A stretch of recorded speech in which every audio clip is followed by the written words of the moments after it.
శ్రీ గురుభ్యో నమః.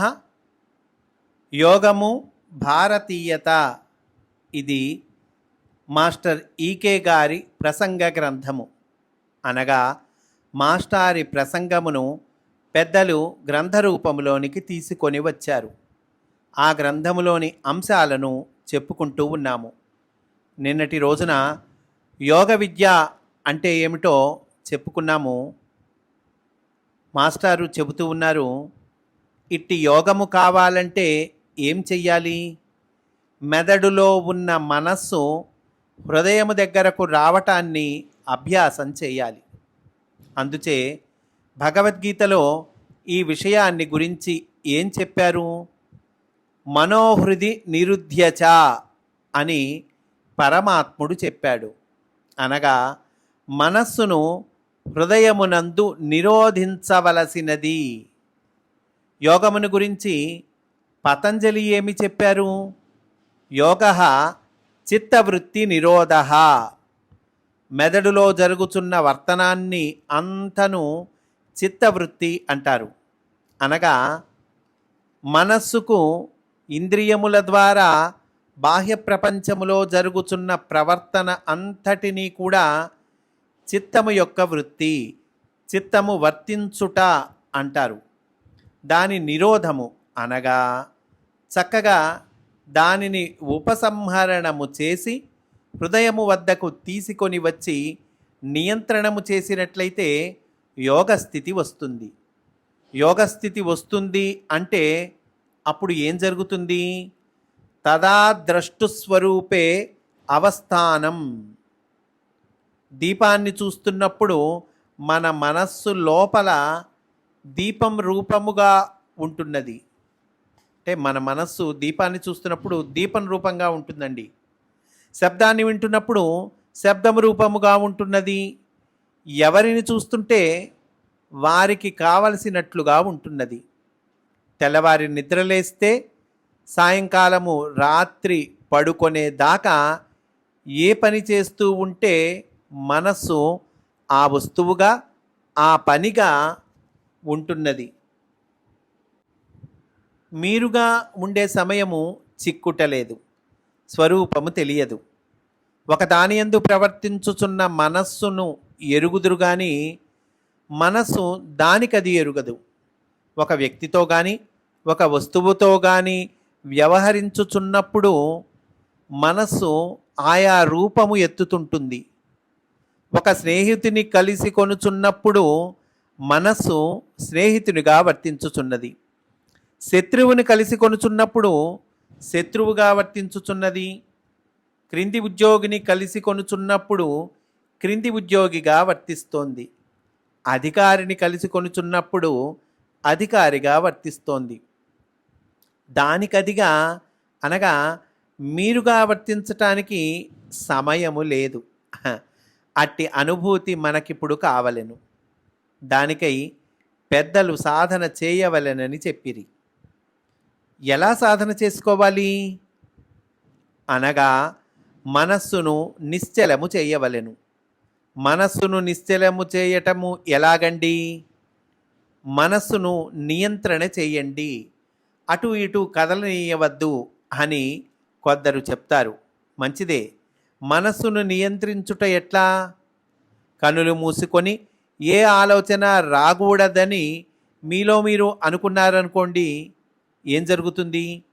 ఏ ఆలోచన రాకూడదనే ఆలోచన తిరుగుతూ ఉంటుంది. అంటే ఏ ఆలోచన రాకూడదు, ఏ ఆలోచన రాకూడదు, ఆ ఆలోచన తిరుగుతూ ఉంటుందటండి. మనస్సు నిర్మలము నిశ్చలముగా ఉండాలని కనులు మూసుకొని కూర్చుంటే నిశ్చలముగా ఉంటుందా?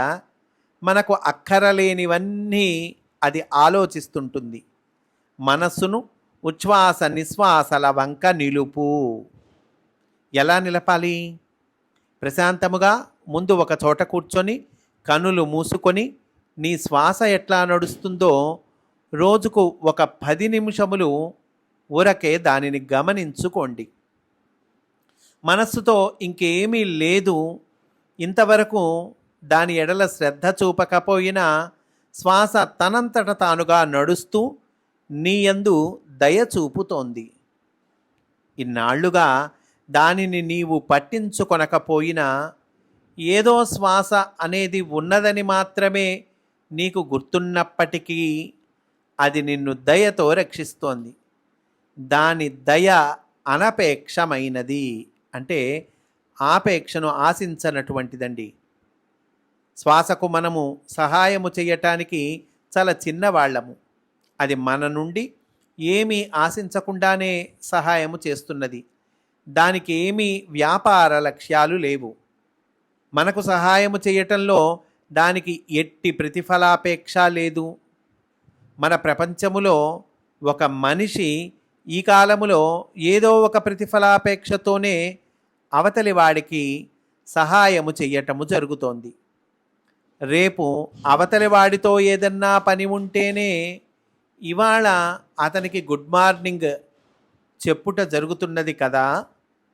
కానీ మన లోపల ఉండి శ్వాసను నడిపిస్తున్నవాడు ఈశ్వరుడు ఇటువంటి హేయమైన పనులు చేయడు. ఇతనికి మనతో మొగమాటాలేమీ లేవు. ఆ లోపలున్నవాడికి మనము సహాయం చేసే స్థితి అంటూ లేదు. అతడు మనకు సహాయము చేయటమే కానీ అందుకని మనతో అతనికి అవసరము వచ్చేదేమీ లేదు. ఇది గమనించాలి. మనతో పని ఉండి అతడు మనకేదో చేస్తుండటము అట్లాంటివేమీ లేవు. కనుక మొట్టమొదటగా మనము గమనించవలసినది ఇది. ఉచ్ఛ్వాస నిశ్వాసలపై మనము కొంత శ్రద్ధ పెట్టాలి. శుచౌ దేశే ప్రతిష్టాప్య, పరిశుద్ధమైన ప్రదేశములో శరీరాన్ని కాసేపు ఉంచి పవిత్రమైన ఏర్పాటేదో చేసుకొని అక్కడికి వచ్చేటప్పటికి మనము శుభ్రంగా ఉండేట్లు చూసుకోవాలి. అందుకే దేవాలయం అన్నది పెట్టుకున్నది. దేవాలయంలోకి వెళుతుంటే కనీసం ఏ రోడ్డు మీదనైనా చెప్పులు విప్పుకొని జేబులో ఉన్న పనికిరానివి అవతల బయట పెట్టి ఆ లోపలికి వెళ్తాము.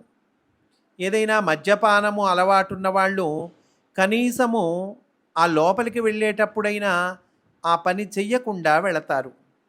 అనగా పవిత్రంగా ఆ ప్రదేశాన్ని అట్టిపెట్టుట జరుగుతుంది. క్రమంగా ఇవన్నీ మాని అందులోకి వెళ్ళటానికి అవకాశము ఉన్నది. ఒక్క రోజున చెడు అలవాట్లన్నీ గభాల్న మాని బాగుపడమని ఎవడూ చెప్పడు. కానీ బాగుపడే సమయము వచ్చినవాడు తనంత తానుగా రెక్కలు కట్టుకొని బాగుపడతాడు. ఎవరూ చెప్పక్కర్లేదు, ఆ సమయము వస్తుంది ప్రతివానికి. అంటే ఆ బాగుపడే సమయం ప్రతి వాళ్ళకి వస్తుందటండి. నీవు బాగుపడు, నీవు బాగుపడు అని సతాయిస్తే ఎవడూ బాగుపడడు. కాయను పట్టుకొని నీవు పండు అవు అంటే అవుతుందా? అంటే ఒక కాయను పట్టుకొని నువ్వు పండవుతావా లేదా, పండవుతావా లేదా అంటే అవుతుందండి? నీవు పరిమళము వెయ్యాలి అంటే వేస్తుందా? దాని సమయము వచ్చేటప్పటికి అది ఘుమఘుమమంటుంది. ఈ లోపల పురుగు పట్టకుండా చూసుకోవటమే మన పని, తోటమాలి చేసే పని. పండ్ల తోటకు తోటమాలి ఏమి చేస్తాడు? ఆ ఉన్న కాయలను కాయించటము కానీ పండ్లు పండించటము కానీ అతడు చెయ్యడు.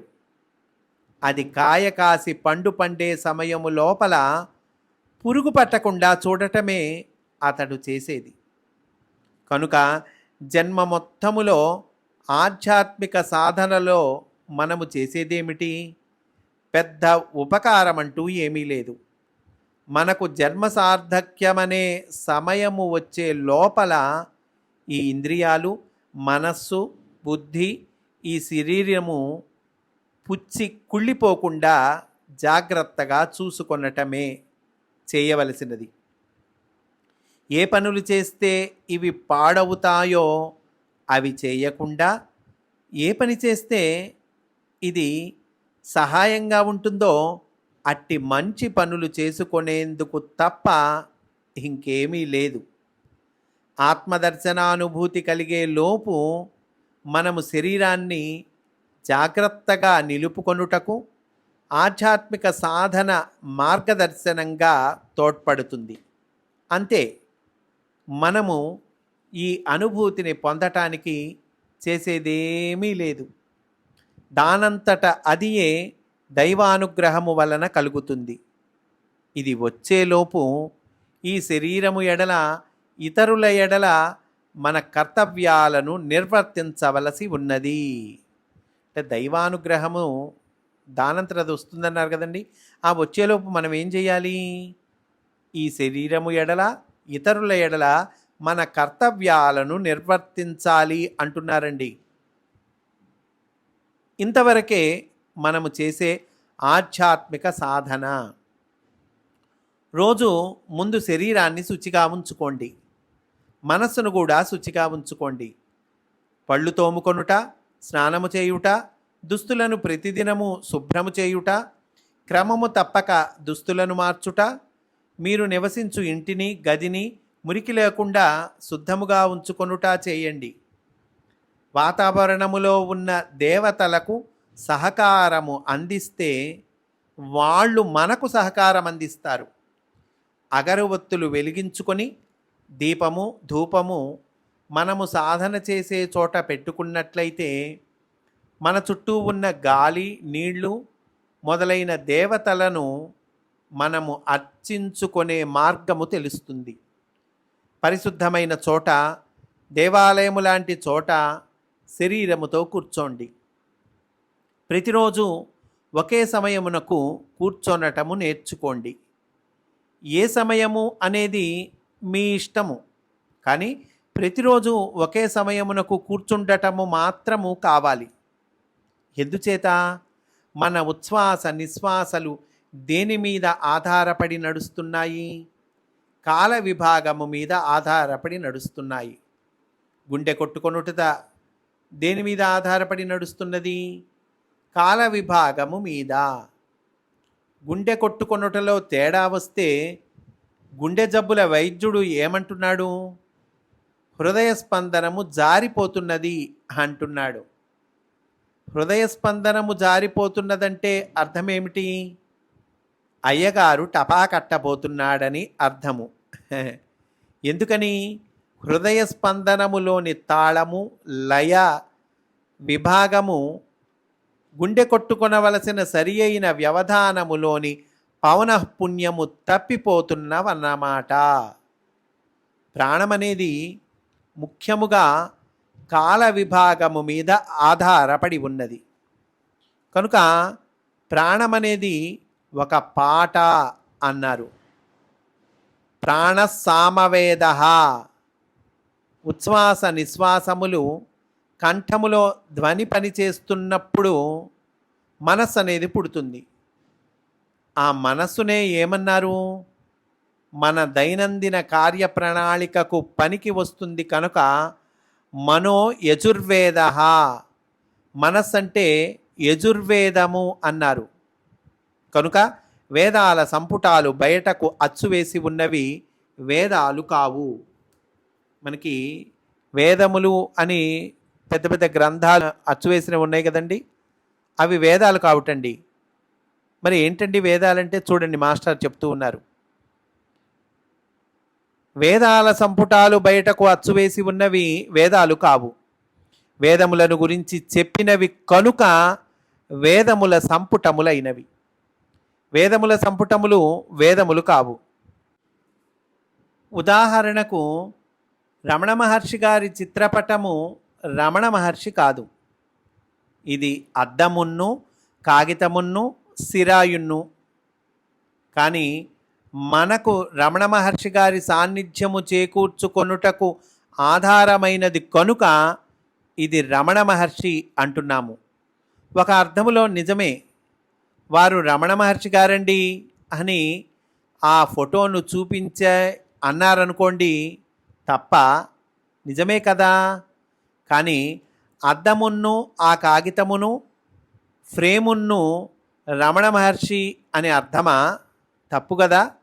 అలాగే ఇది వేదము పుస్తకము అంటే ఒక అర్థములో సరియే, కానీ ఆ పుస్తకము వేదము కాదు. ఆ పుస్తకాల్లో ఉన్న విషయము వేదము. వేదము ఎప్పుడు వ్రాసినది? వేదము పుస్తకమైతే మొన్న అచ్చయి ఉండవచ్చు, కానీ అందులో ఉన్న విషయము అయిన వేదము ఎప్పుడు వ్రాసినది? అపౌరుషేయము. ఏ వ్యక్తి వ్రాసినవి కావు. ఇది గమనించుకోవాలి. అంటే వేదములు అపౌరుషేయములండి. అంటే ఎవరు రాసినవి కావివి. కనుక వేదములు ఎవరు వ్రాయలేదట అంటే ఏమిటో వెనుకటి కాలంలో అలా అనుకునేవాళ్ళుట అని ఎవడన్నా పిచ్చివాడు చెప్తే నమ్మకండి. చరిత్ర పాఠాలు చెప్పేవాళ్ళు కొంతమంది పిచ్చివాళ్ళు ఉంటారు. వెనుకటి రోజులలో మానవుడు విద్యను ఆర్జించలేదు కనుక వేదాలు మానవుడు వ్రాయలేదట, దేవుడు వ్రాసాడని నమ్మారు. వేదాలు దేవుడు వ్రాసాడని నమ్మడం లాంటివి మూఢ విశ్వాసాలు అంటారటండి. ఎవరు? చరిత్ర కొంచెం తప్పుడుగా రాసేవాళ్ళండి. కొద్దిమంది ఉన్నారు కదండి తప్పుడుగా చరిత్ర రాసేవాళ్ళు. వాళ్ళు అంటారట వేదాలు దేవుడు వ్రాసాడని నమ్మడం లాంటివి మూఢ విశ్వాసాలు అంటారటండి. మాస్టారు అట్లా చెప్పే మూర్ఖులు కొందరు ఉంటారు అంటున్నారు. అతడు ఇలా ఎందుకు చెబుతాడంటే తగిన పరిణామ స్థాయి చేరుకోలేదు కనుక. వారికి అంతే తెలుసు. తన అభిప్రాయాలనే మనలను నమ్మమంటారు వారు. ఎట్లా నమ్ముతారు? ప్రతి పిచ్చివాడు చెప్పేది మీరంతా ఎందుకు నమ్మాలి? మీరు తెలుసుకునేందుకు అర్హత వచ్చినప్పుడు మీరు తెలుసుకునేది నమ్మాలి, కానీ ప్రతి పిచ్చివాడు పెట్టిన శఠగోపంలో మీరు కూర్చోనక్కరలేదు. మానవ జాతి వెనుకటి రోజులలో అనాగరికంగా ఉండేది. అప్పుడు వేదాలేదో దేవుడు వ్రాసాడని నమ్మేవాళ్ళు అని పిచ్చివాళ్ళు చెప్తుంటారు. అలా ఎవరు నమ్మలేదు. వెనుకటి వాళ్ళంతా తెలివి తక్కువ వాళ్ళని కానీ లేదా ఈ కాలపు వాళ్ళంతా తెలివి తక్కువ వాళ్ళని కానీ అనటం అతి వ్యవహారం అవుతుంది. ఎప్పుడూ కూడా మానవునికి ఉన్న తెలివితేటలు అప్పుడు ఒకటే, ఇప్పుడు ఒకటే, రేపు ఒకటే.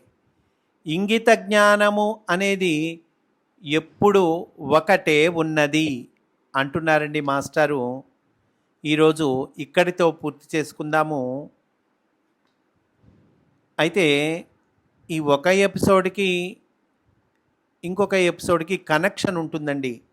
అందువల్ల ఈ ఒక ఎపిసోడు మనం విన్నప్పుడు ఆ ముందు ఎపిసోడ్ ఏంటి, తర్వాత ఎపిసోడ్ ఏంటి కూడా మనం జాగ్రత్తగా పరిశీలన చేసి అర్థం చేసుకుంటే సందేశం మనకు చక్కగా అవగతమవుతుంది అని తెలియచేస్తూ స్వస్తి. వాసుదేవా.